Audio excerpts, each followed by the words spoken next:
ডোমকল থেকে প্রার্থী হিসেবে তার নাম ঘোষণা করা হয়েছে এবং প্রাক্তন পুলিশ কর্তা হুমায়ুন কবির তিনি ইতিমধ্যেই ডোমকলে যাওয়ার জন্য প্রস্তুতি শুরু করে দিয়েছেন। একের পর এক ফোন আসছে তার দলের তরফ থেকে, কর্মীদের তরফ থেকে, চূড়ান্ত ব্যস্ততা। কারণ তিনি যেটা জানাচ্ছেন আগামীকালই তিনি ডোমকলে চলে যাবেন। আমি একটু কথা বলে নেব হুমায়ুন কবির সাহেবের সঙ্গে। হুমায়ুন কবির সাহেব, আপনার কেন্দ্র ছিল ডেবরা, সেখান থেকে আপনাকে প্রার্থী করা হলো ডোমকলের, বিষয়টা কি একটু কঠিন হয়ে গেল? না না, আমার কাছে কঠিন নয়। পার্টি আমার কাছে সবথেকে প্রায়োরিটি।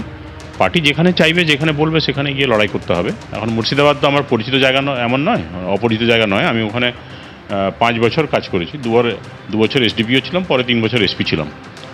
তো পার্টির প্রায়োরিটি হচ্ছে সবসময় পার্টি। আমরা পার্টির জন্য কাজ করে যাচ্ছি। তো পার্টি যেখানে বলবে, আমাকে কর্মী হিসাবে যেখানে পার্টি বলবে সেখানে গিয়ে আমি কন্টেস্ট করব। আমার পক্ষে কোনো অসুবিধাজনক নয়। ডোমকল আপনি বলছেন আপনার পরিচিত জায়গা, কিন্তু সাংগঠনিকভাবে দলের হিসাবে মানে সেখানে কি আবার নতুন করে তো সংগঠন সাজানো, ভোটের জন্য প্রস্তুতি, এগুলো তো রয়েছে। দেখুন, তৃণমূল হচ্ছে এমন একটা দল যেখানে 365x24x7 তারা কাজ করে। সংগঠন ওখানে সাজাতে হবে না, সংগঠন সাজানোই আছে। জাস্ট আমি গেলাম, ওখানে দাঁড়াবো এবং সঙ্গে সঙ্গে সংগঠনটা, তৃণমূলের সংগঠন সবাই মিলে আমরা ঝাঁপিয়ে পড়বো। এটাই হচ্ছে কাজ। এটা তো আছেই। আমি গতবারেও যখন প্রার্থী হই ডেবরাতে, আমি তো ওই জাস্ট যেদিন ডিক্লেয়ার হলো তার পরের দিন গিয়ে ডেবরাতে ল্যান্ড করেছিলাম। এবং ডেবরা আমার বাড়ি হলেও আমি ওখানে থেকে ডিটাচ ছিলাম প্রায় 45 ইয়ার্স। আফটার 45 ইয়ার্স আমি কাউকেই প্রায় চিনতাম না। ওখানে গিয়ে পৌঁছালাম এবং সঙ্গে সঙ্গে সংগঠন আমাদেরই হলো। আমাদের দল যেটা ঠিক করবে, দলের সংগঠন রয়েছে, ওটাই সংগঠন। আমার নতুন করে সংগঠন সাজাবার কিছু নেই, ওদের নিয়েই কাজ করবো। কিন্তু ডেবরা তো ভালো ফল হয়েছিল, বা আপনি এতদিন ধরে ভালো কাজ করছেন। ডেবরা থেকে সরানোর কারণ কি, ডোমকলে পাঠানোর? না, ডেবরা থেকে সরানো আমাকে এভাবে আমি দেখছি না। আমাকে ডেবরা থেকে সরিয়ে দিয়েছে এরকমভাবে আমি দেখছি না। আপনি কি নিজেই ইচ্ছা প্রকাশ করেছিলেন? না, ইচ্ছা প্রকাশ নয়, পার্টি এরা ডিসাইড করেছে। আমাকে হয়তো মুর্শিদাবাদে বেশি দরকার হয়েছে, প্রয়োজন হয়েছে, যে ওই সিটে আমাকে বেশি দরকার আছে, প্রয়োজন আছে, সেজন্য আমাকে ওখানে নিয়ে গেছে। আমি সরানো হিসাবে দেখছি না এটাকে। আপনার ব্যক্তিগতভাবে কি মনে হয়, যেহেতু মুর্শিদাবাদ আপনার পুরনো জেলা, আপনি তো ওখানে যখন পুলিশে ছিলেন তখনও দীর্ঘদিন ওখানে মুর্শিদাবাদে কাটিয়েছেন, মানে যেহেতু আপনার পরিচিত জায়গা, সেই জন্যই কি সেখানে পাঠানো? একদমই তাই মনে হয়, যে পুরোনো জায়গা, ওখানে 5 বছর কাটিয়েছি। এবং লোকে আমাকে জিজ্ঞেস করলে, যে বলে যে আপনার বাড়ি কি মুর্শিদাবাদ, আমি বললাম যে না, ফার্স্ট হোম তো মেদিনীপুর, সেকেন্ড হোম আমার মুর্শিদাবাদ।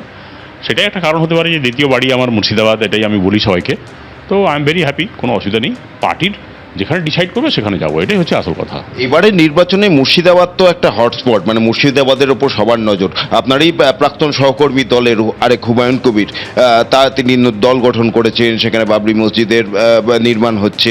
মানে এরকম পরিস্থিতিতে মুর্শিদাবাদে ডোমকলের প্রার্থী আপনি, মানে কিভাবে দেখছেন? না, আমার কাছে তো টাফ মনে হচ্ছে না। আমার মনে হচ্ছে পার্টি যেরকম রেজাল্ট করেছিল, ওর থেকে খারাপ কিছু করবে না, ওর থেকে আরও বেটার করার সুযোগ আছে।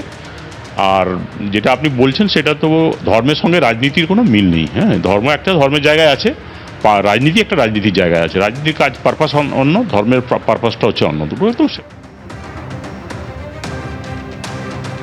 দেবদার বিধায়ক ছিলেন হুমায়ুন কবির, প্রাক্তন আইপিএস হুমায়ুন কবির। তাকে এবারে ডোমকল থেকে প্রার্থী করেছে তৃণমূল কংগ্রেস।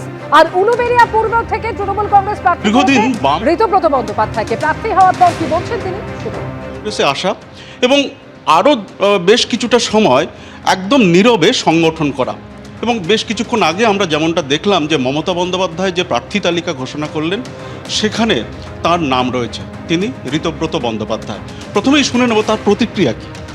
আমি প্রথমেই জননেত্রী মমতা বন্দ্যোপাধ্যায়কে, আমাদের নেতা অভিষেক বন্দ্যোপাধ্যায়কে ধন্যবাদ জানাই, কৃতজ্ঞতা জানাই আমাকে পার্টির প্রার্থী হিসেবে উলুবেড়িয়া পূর্ব বিধানসভা কেন্দ্রে প্রতিদ্বন্দ্বিতা করবার সুযোগ করে দেওয়ার জন্য।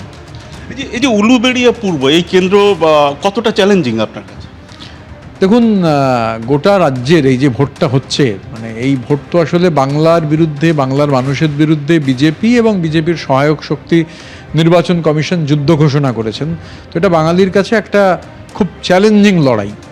এবং মমতা বন্দ্যোপাধ্যায় চতুর্থবার মুখ্যমন্ত্রী হবেন, এটা সময়ের অপেক্ষা। বাংলার মানুষ সেই রেজলিউশন নিয়েছেন। এবার এখানে এই কেন্দ্রে 2011 থেকে উলুবেড়িয়া পূর্ব কেন্দ্রটি রয়েছে। এর আগে এটা কল্যাণপুর ছিল, ডিলিমিটেশনের পর উলুবেড়িয়া পূর্ব। বারবার উলুবেড়িয়া পূর্বের মানুষ তৃণমূল কংগ্রেসের প্রার্থীদের দুহাত ভরে সমর্থন করেছেন। আমরা নিশ্চিত এবারেও মমতা বন্দ্যোপাধ্যায় চতুর্থবার মুখ্যমন্ত্রী হওয়ার যে লড়াই, সেই লড়াইয়ে উলুবেড়িয়া পূর্বও তার গুরুত্বপূর্ণ ভূমিকা পালন করবে।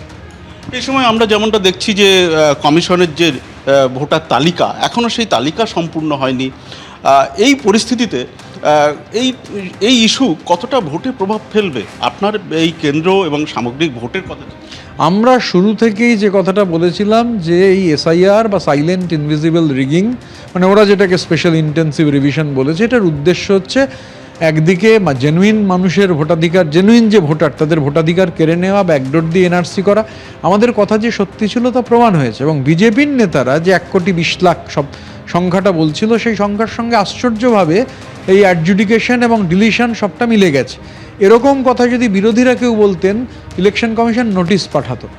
এই যে মাইক্রো অবজারভার বা কোনো নিয়মনীতি মানতে না চাওয়া, গত বছরের শেষ দিন অভিষেক বন্দ্যোপাধ্যায়ের নেতৃত্বে যখন আমরা গেছিলাম ইলেকশন কমিশনে, সেই সময় যে প্রশ্নগুলো আমরা তুলেছিলাম উনি একদম উদ্ধত ভঙ্গিমায়, ভ্যানিশ কুমার, সেগুলোকে সব বাতিল করে দিয়েছিলেন।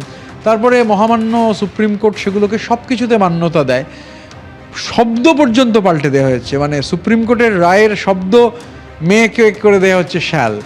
এবিপি আনন্দ, এগিয়ে থাকে, এগিয়ে রাখে।